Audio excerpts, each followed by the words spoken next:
Lingkar Keris Indonesia bekerja sama dengan Taman Mini Indonesia Indah menggelar pameran bertajuk Keris atau Pusaka dan Kekuasaan, mulai tanggal 23 Oktober hingga 4 Desember 2011. Sejumlah koleksi Museum Pusaka Taman Mini akan dipamerkan, termasuk koleksi 100 bilah keris Sumatera milik Fadlizon dan 15 bilah jangker karya pelukis Bapak Hardi. Ide ini bermula ketika itu kita menyampaikan bahwa keris ini selalu ada kaitannya juga dengan perjuangan kita.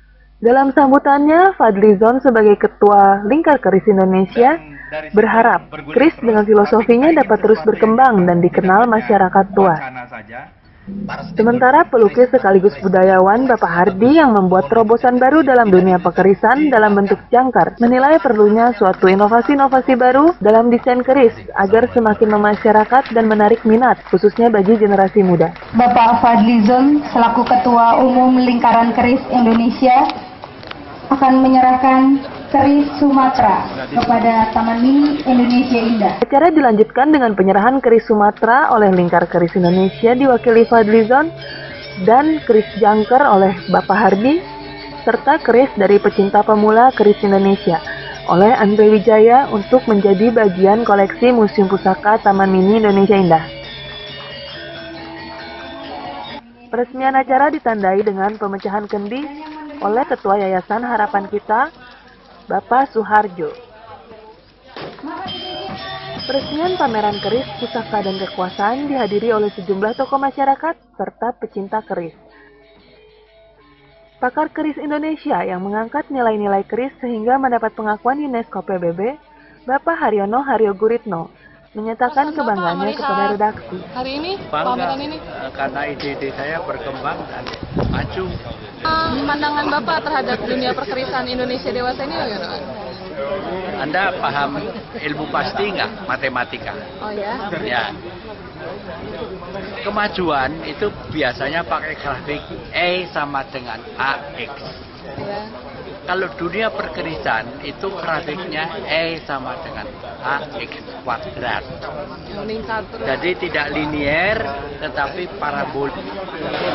Banyak tokoh-tokoh pejuang bangsa kita yang disebut keris dan kekuasaan itu menggunakan keris juga sebagai simbol.